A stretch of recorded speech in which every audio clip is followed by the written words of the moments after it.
तो ये सारी जर्नी आपकी नेक्स्ट 2-3 महीने में होती रहेगी और कैसे सारी चीज आपके साथ ये गंदी गंदी सारी चीजें होती रहेगी आपको पता भी नहीं चलेगा, आप फंस जाएंगे और फरवरी एंड तक इतने फ्रस्ट्रेशन में, इतने डिप्रेशन में चले जाएंगे, आपको लगेगा कि अब मैं निकल नहीं पाऊंगा। लेकिन ये एडवाइस आप मानिएगा, नहीं तो मर जाएंगे आप। हेलो बच्चों, तो कैसा रहा आप सबका फर्स्ट टर्म एग्जाम?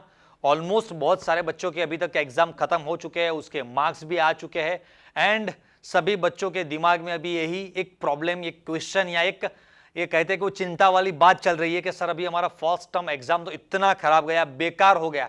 मतलब हमने जो अप्रैल मई से इतना सारा जो हमने एफर्ट डाला था सितंबर अक्टूबर तक, और हमको लगा था कि यार काफी अच्छा एग्जाम जाएगा, सिलेबस भी पूरा सिलेबस नहीं था, सिर्फ हाफ सिलेबस या उससे भी कम सिलेबस था, फिर भी हमारे मार्क्स सर क्यों नहीं आए?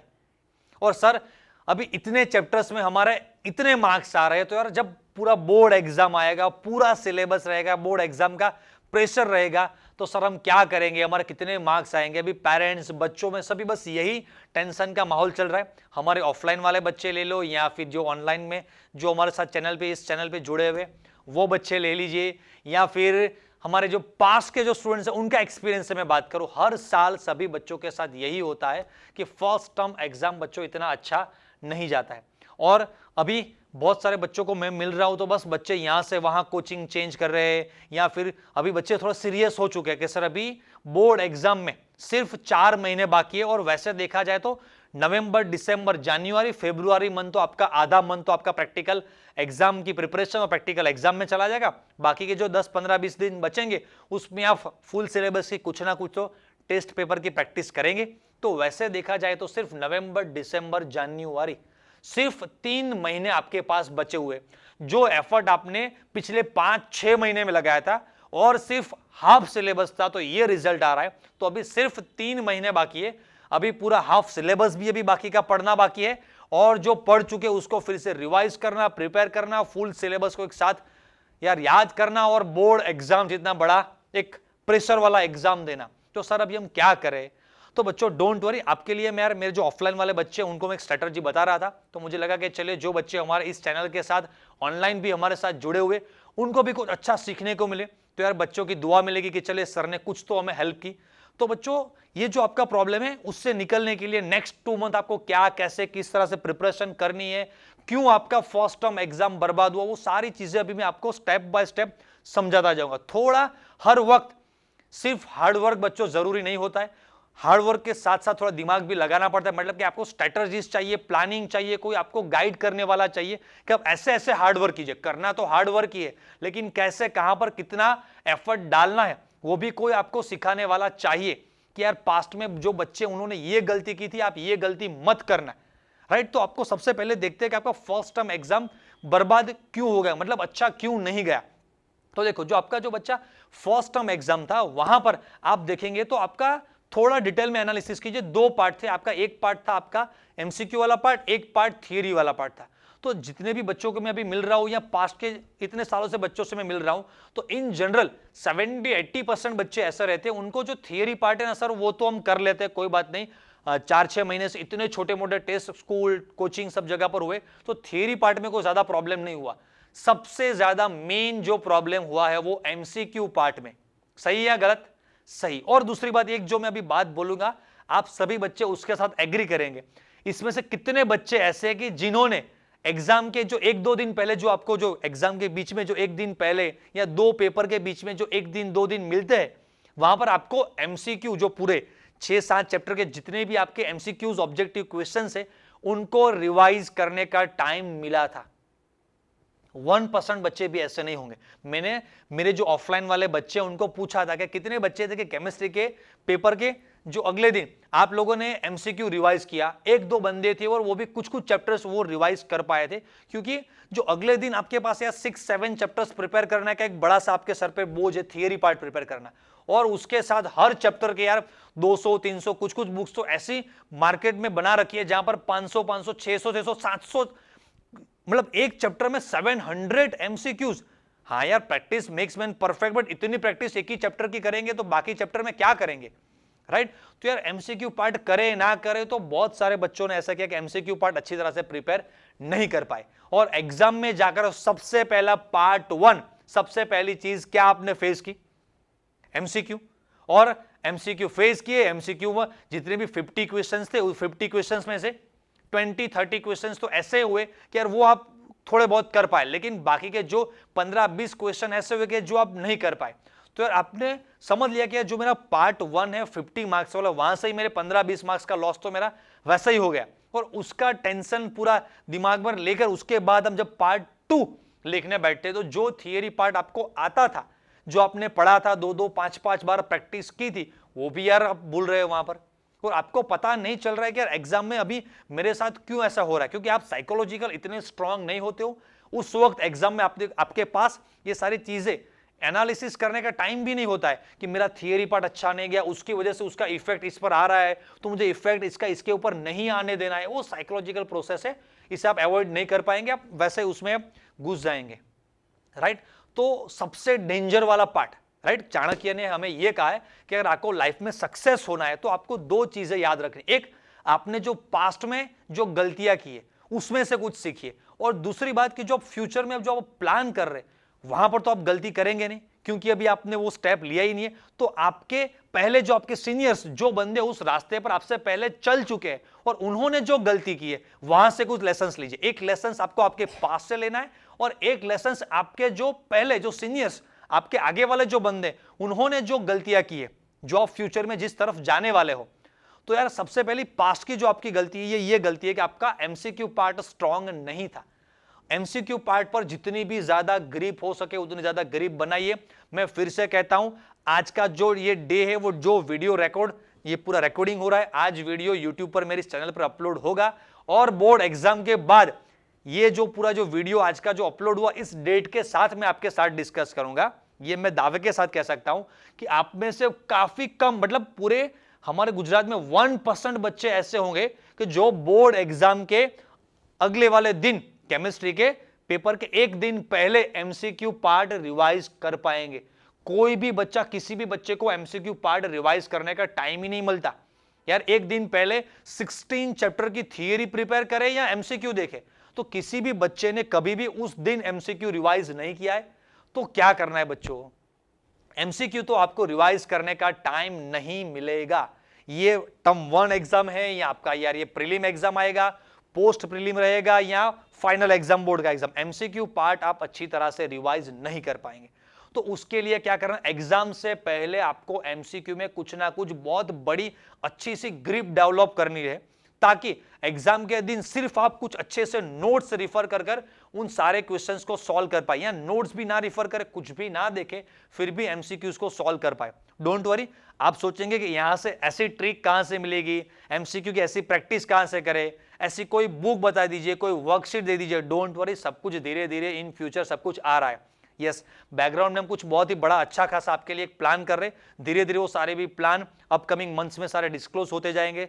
बहुत सारी चीजें इस चैनल पर आपके लिए यार आती रहेगी, राइट। तो एक एमसीक्यू पार्ट की जिम्मेदारी आप मेरे पर छोड़ दीजिए, आप थियरी पार्ट पर फोकस करिए थोड़ा। अभी मैंने बताया कि चाणक्य ने 2 चीजें बताई थी, पास्ट में जो हमने गलती की एमसीक्यू वाली वो चीज। अभी दूसरी गलती जो आपके सीनियर्स के, आपके पहले वाले बंदों ने जो नेक्स्ट एवरी ईयर नवंबर दिसंबर में जो गलती करते, वो गलती क्या होती है, थोड़ा साइकोलॉजिकल, शांति से सुनिएगा। देखिए अभी आपका 50-60% सिलेबस अभी टर्म 1 में कंप्लीट हो चुका है। अभी रिमेनिंग जो 50% सिलेबस है सिर्फ अभी नेक्स्ट 2 मंथ में कंप्लीट होगा, नवंबर एंड दिसंबर में।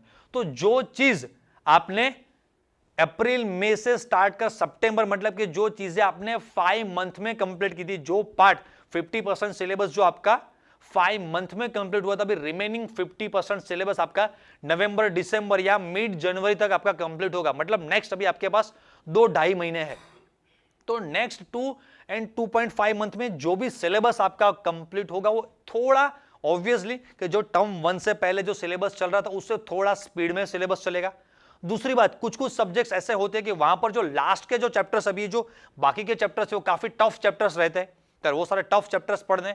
तो नेक्स्ट 2 मंथ में आपको यार जो भी पूरा भी बाकी का 50% सिलेबस कंप्लीट कर रहा है, तो आपका पूरा फोकस सिर्फ अभी रिमेनिंग जो 50% है, टीचर्स का भी फोकस वहां पर रहता है, बच्चे भी सारे वही चैप्टर्स पढ़ रहे हैं और सभी उन्हीं पार्ट का आप टेस्ट दे रहे हैं। अच्छा है, बढ़िया है।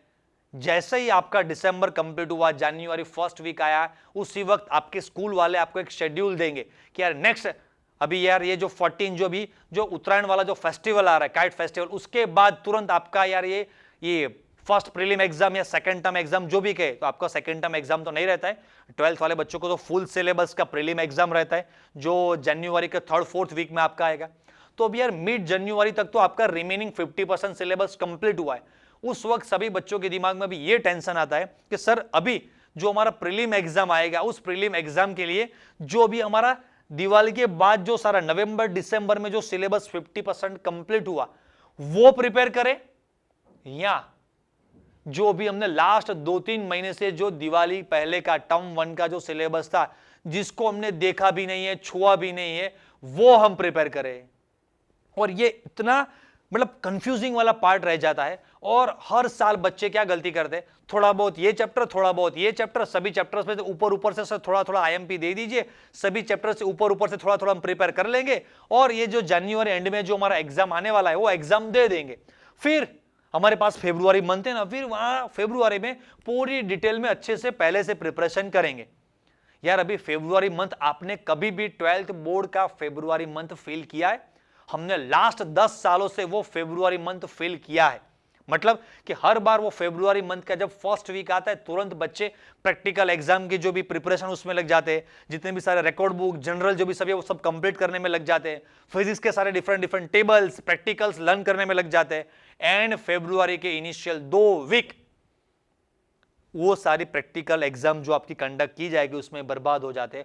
और जैसे ही 15-20 फरवरी है, उसके बाद सिर्फ आपके पास 15-20 दिन हो गए और आपने जनवरी मंथ में खुद से वादा किया था कि अभी सभी चैप्टर्स में ऊपर से प्रिपरेशन कर लेता हूं, उसके बाद फरवरी में सब कुछ मैं शांति से प्रिपेयर करूंगा।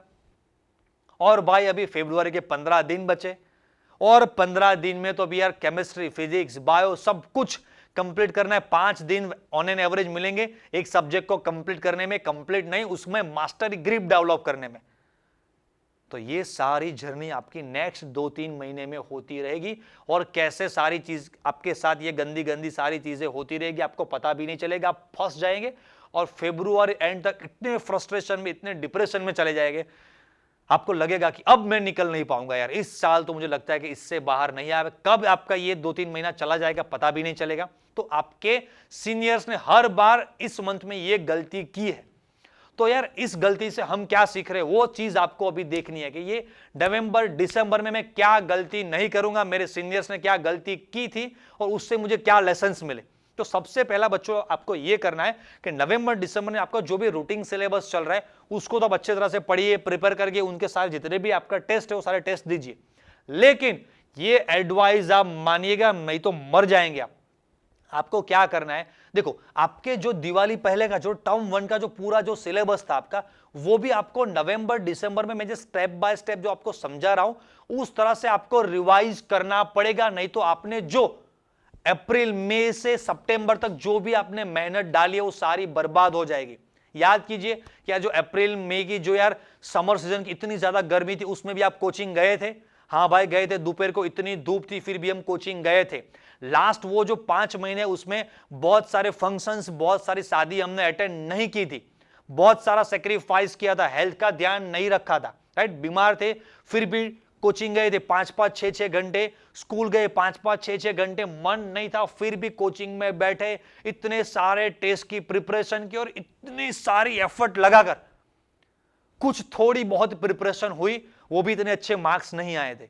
इतना सारा एफर्ट डाला, इतना सारा सेक्रीफाइस किया और उसके बाद थोड़ी बहुत प्रिपरेशन हुई थी, वो सारी मेहनत, वो यार आपकी मेहनत हो, आपके पेरेंट्स की मेहनत हो, आपके टीचर्स की जो भी आपके पीछे मेहनत हो, वो सारी मेहनत हर साल बच्चे ये नवंबर दिसंबर में बर्बाद कर देते। कैसे कि नवंबर दिसंबर में जो भी रिमेनिंग 50% सिलेबस है बस उसके पीछे ही पड़ जाते। ऑब्वियसली शेड्यूल ऐसा रहेगा, इतना फास्ट सब कुछ चलेगा, पता ही नहीं चलेगा कैसे नवंबर दिसंबर चले गए और कैसे जनवरी आ गया, कैसे सेकंड टर्म आपका प्रीलिम एग्जाम आ गया। तो नवंबर दिसंबर में आपको मैं एक स्ट्रेटेजी देता हूं, एक प्लान देता हूं, बस वैसे सिर्फ आपको फॉलो करना है और जनवरी में दूसरे बच्चों से आपका केस कुछ अलग ही होगा। आपके पास यार एक नेक्स्ट लेवल का कॉन्फिडेंस होगा आपके अंदर कि यार हाँ, सारे बच्चे अभी रो रहे और हम हंस रहे, राइट। तो आपको क्या करना है बच्चों, एक शेड्यूल देता हूं आपको किस तरह से कैसे करना है। शेड्यूल देने से पहले मैंने आपको सारी चीजें समझाई इस वजह से कि आपको इसका इंपॉर्टेंस समझ में आया कि यार आपने यार मेहनत डाली है, आपको नहीं मजा आ रहा था, फिर भी आपने कोचिंग में 6-6 घंटे टीचर को सुना है, आपको जाने का मन था, फिर भी आपने बहुत सारे आपके पर्सनल फंक्शंस आपने अवॉइड किए हैं, आपकी हेल्थ खराब थी फिर भी आप कोचिंग गए थे, फिर भी आप टेस्ट देने गए थे, सर की डांट सुनी थी। वो सारी मेहनत अब यार नवंबर दिसंबर में प्लीज बर्बाद मत कर देना। नवंबर दिसंबर में आपको क्या शेड्यूल बनाया, समझ लीजिए कि नवंबर के 4 वीक्स रहेंगे, दिसंबर के भी 4 वीक्स रहेंगे, आपके पास 8 वीक्स है। तो आपको हर वीक में एक छोटा सा प्लान बनाना है, ज्यादा कुछ नहीं करना है। हर वीक में आप रूटीन आपकी जो भी प्रिपरेशन है वो स्कूल में कोचिंग में करते रहे, लेकिन साथ साथ आपको पूरे वीक में मुझे सिर्फ 3 आवर्स देने हैं। कितने? 3 घंटे।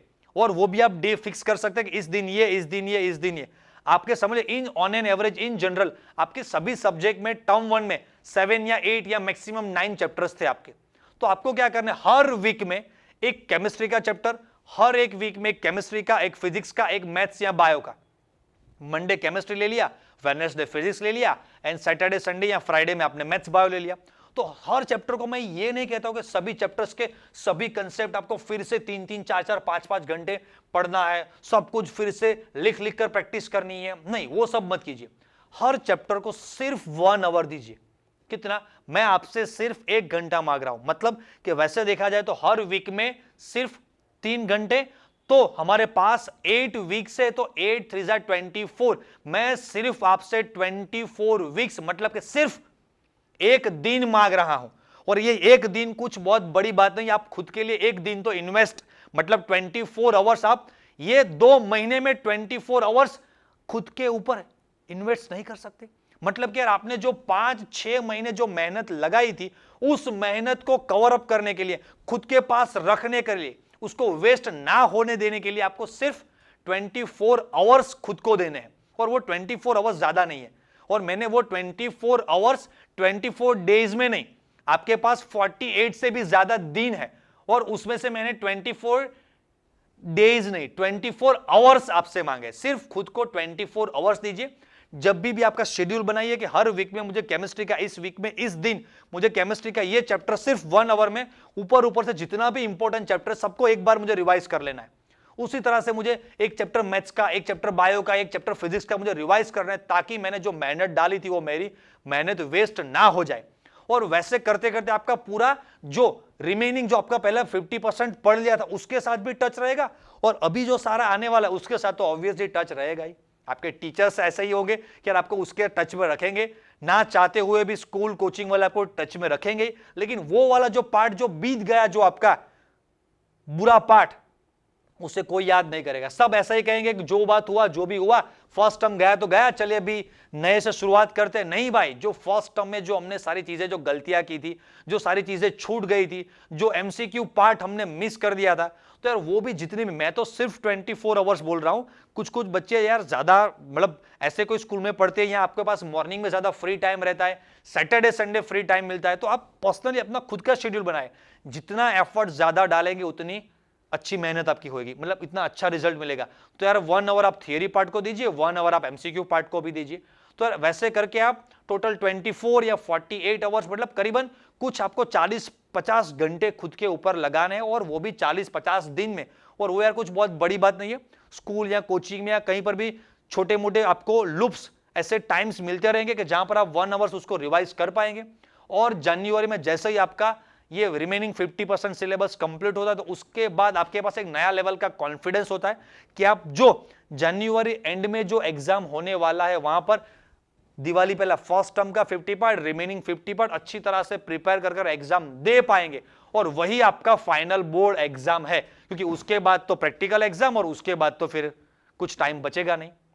राइट बच्चों, तो बस यार इन शॉर्ट मुझे आपको यार ये स्ट्रैटेजी सिखानी थी, जो मैंने चाणक्य की जो 2 बात कही कि आपके पास से कुछ अच्छी तरह से जो भी आपने मिस्टेक की वहां से कुछ लेसन सीखिए, और आपके जो सीनियर्स है उन्होंने जो पाथ पर आप अभी फ्यूचर में चलने वाले, वहां पर उन्होंने जो गलतियां की थी वो सारी गलतियां मैंने आपको बताई, उससे भी 2 अच्छे से लेसन लीजिए, खुद के लिए अच्छा सा बड़ा सा प्लान बनाइए एंड फोड़ के दिखाइए।